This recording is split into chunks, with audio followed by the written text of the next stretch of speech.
Before we dive in, let me leave you with a truth that echoes across every chapter in human history. Nothing we are began in silence. Every civilization, every story, every ancestor left a trail of wisdom waiting to be rediscovered.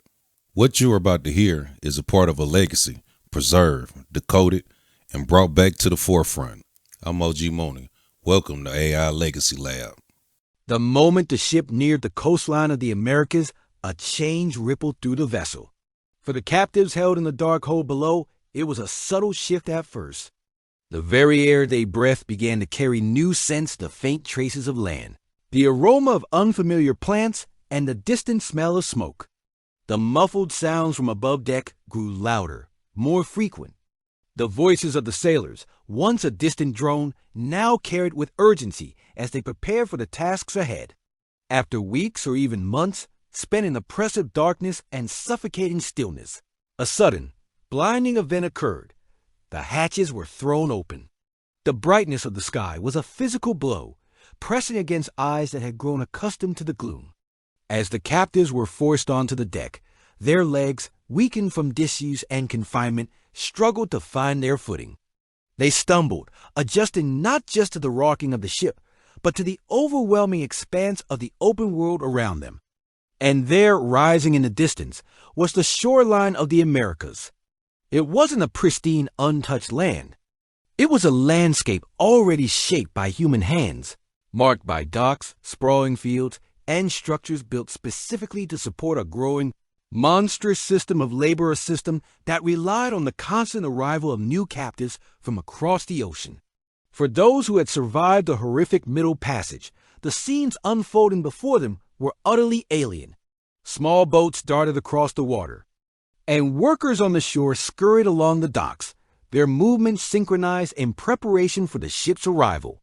The air, once filled only with the creaking of the ship and the cries of the suffering, was now thick with the sounds of a new world, the clamor of voices speaking in a strange tongue, the clang of tools, the calls of animals. It was a space teeming with motion and purpose, a stark, jarring contrast to the deathly stillness they had endured in the hold. A heavy silence fell among the captives. They stood, chained and weakened, taking in this new reality that had been constructed entirely without their consent. Every dock, every field, every building was designed to exploit their bodies and their skills for labor in fields, in mines, and in the homes of their enslavers. They were the fuel for this new world's engine. Even as the ship's crew moved with rough urgency, herding them like livestock, the captives remained quiet, their minds racing to comprehend the world that now stood before them. This was a place prepared to define their entire worth through the labor they could perform, while systematically ignoring the rich memories, vibrant identities, and sacred traditions that had traveled with them across the vast, unforgiving ocean. This first sight of the Americas was not a moment of arrival in a new land of opportunity. It was the beginning of a new, brutal chapter of their lives. It was an entry into a world governed by systems designed to control every aspect of their existence. Yet, even in that moment of profound shock and despair, the captives began the silent, internal struggle to hold on to the pieces of themselves that the crossing could not erase, their spirit, their humanity. The arrival revealed a landscape built on profit and power, a place where new, cruel rules would govern their every movement and every expectation. They had just stepped into an unfamiliar land, a land that would try to break them, but a land where they would also begin the long, arduous fight to survive, resist, and endure. When the captives reached the new world, they stepped into a life built on routines that had been established long before their arrival. These routines were the engine of the entire system, dictating how people were assigned to work in fields, workshops, households, and other places controlled by overseers. For those who survived the brutal crossing, they entered an environment where life was relentlessly paced. Work began at sunrise and didn't stop until the light faded. The system was designed for strict control and constant observation, a deliberate effort by those in power to strip away any sign of individual identity or independence. The captives quickly learned the rhythms of this world. The day was punctuated by the sounds of bells, horns, and shouted commands, each one signaling the start of a new task. The fields, vast and open, stretched out in endless rows of crops that demanded constant, back-breaking labor under the scorching sun, through pouring rain and against biting wind. Beyond the cultivated land, the surrounding forests and marshlands presented their own set of challenges. People were sent to gather materials, hunt for extra food, prepare meals, and handle countless other responsibilities that kept the settlement running. This new world created a complex web of labor that touched every single part of daily life. Each person was expected to adapt, all while carrying the heavy memories of home deep inside them. In the face of this oppressive structure, the captives began to form quiet, resilient connections. Shared glances across a field, songs whispered softly in the dark of night, and simple gestures became a lifeline, strengthening the bonds between them. These small, subtle acts of community were a powerful form of resistance. They allowed people to create a sense of belonging within a system that was intentionally designed to isolate and control every individual. They carved out spaces for humanity where none were meant to exist. Overseers were a constant presence, moving through the fields and yards, their eyes watching every motion. They were the enforcers of the rules, the physical embodiment of the authority of those who claimed ownership. Their power was backed by a legal system written not to protect the people laboring within it, but to protect the system itself. This created an environment of constant threat, where any deviation from the rules could be met with harsh punishment. The overseer's gaze was a reminder of their captive status, a weight that pressed down on every moment of the day. Yet, even under these unimaginable conditions, the captives held on to a rich inner life. This internal world was shaped by the powerful memories of family they had been torn from, the stories passed down through generations, the spiritual knowledge that gave them strength, and the cultural practices that continued to live within their minds, even when spoken words had to remain silent. These were treasures that could not be taken away, a source of resilience that the system could not crush. The New World tried to impose order through force and repetition, to turn people into cogs in a machine. But the human spirit is not so easily broken. The people who lived within this brutal system carried a profound resilience that gave them the strength to endure each day. They found meaning not in the labor they were forced to perform, but in the connections they built with one another. These bonds, forged in shared hardship, became a source of comfort, support, and collective identity. As they worked through the long, grueling hours, facing the stark reality of a land that demanded their endless labor without ever recognizing their humanity, it was these relationships that sustained them. They built a world within a world, a community held together by shared experience and an unbroken will to survive. This quiet, persistent creation of community was perhaps the most significant act of defiance in a world that sought to deny their very existence. The daily routine was a relentless cycle. The morning bell was a summons to the fields, where the work was repetitive and physically draining. Tending to crops like sugarcane, cotton, or tobacco involved long hours of stooping, cutting, and carrying heavy loads. The tools were simple, the labor intense, and the demands of the overseer were constant. There was no room for rest, no moment of peace. Every action was scrutinized. Lunch was a brief affair, often eaten right there in the fields. A small portion of food meant to provide just enough energy to continue working until dusk. The setting sun brought little relief, as there were still evening tasks to complete back in the living quarters. Beyond the fields, the workshops were hubs of skilled labor. Blacksmiths, carpenters, and weavers contributed essential goods and services to the plantation. While this work might have offered a slight reprieve from the open fields, it was still performed under the same system of control and surveillance.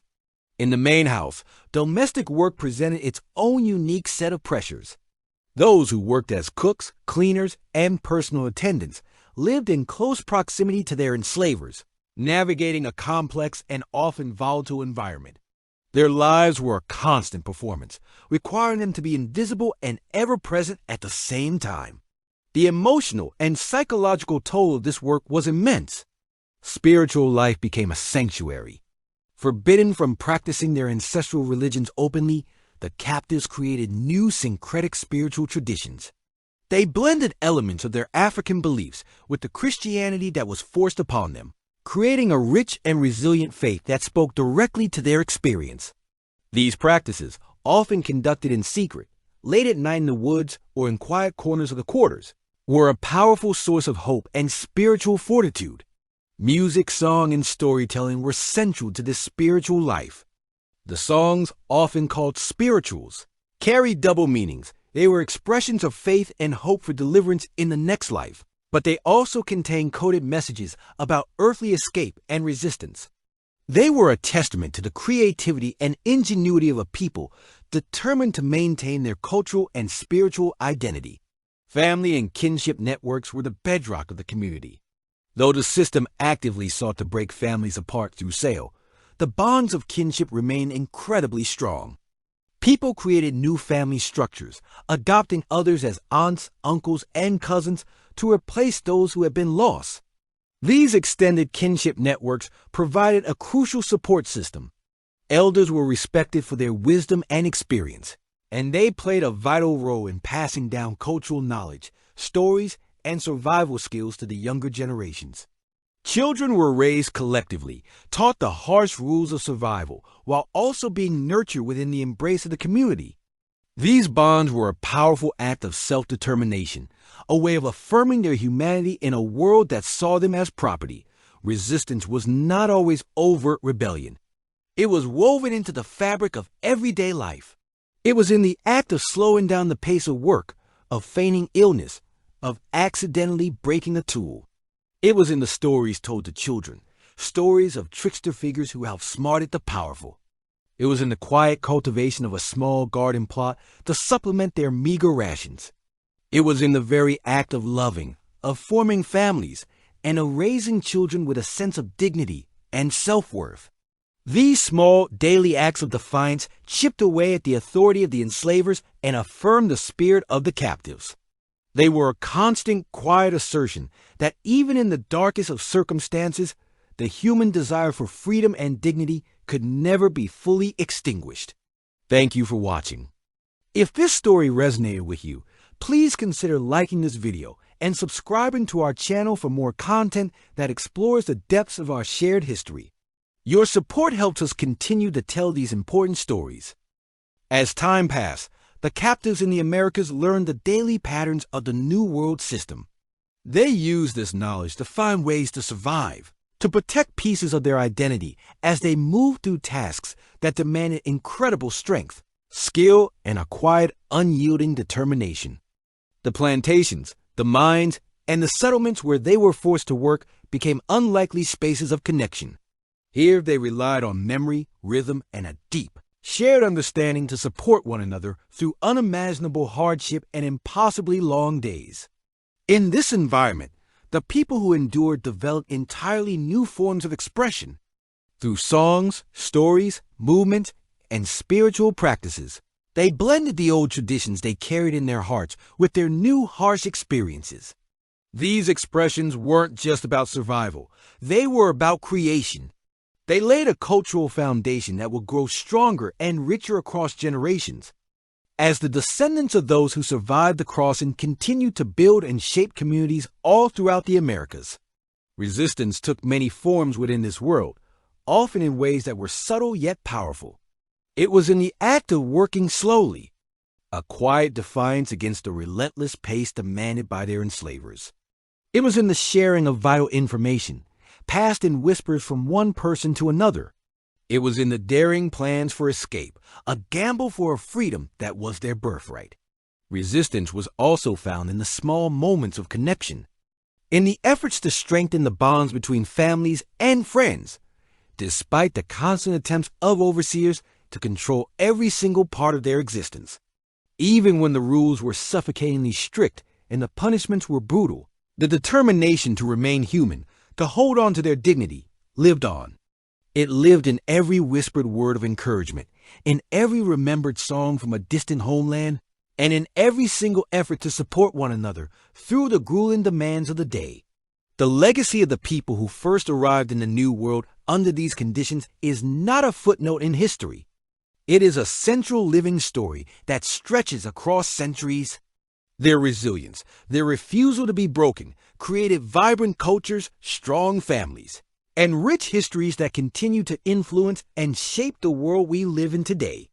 The story of their arrival and their endurance is a profound testament to the human spirit. It reveals how strength can exist and even flourish within systems built on oppression. It shows us how identity can survive even when people are stripped of their land, their language, and their freedom. This is not just a story of suffering, but a story of incredible fortitude, creativity, and the enduring power of community. If you want to continue exploring the stories that shaped our world, to uncover the truths that were often hidden or ignored, make sure to subscribe and stay connected. There are so many more layers to uncover, so many voices to hear. Thanks for joining me on this journey, and I'll see you in the next video.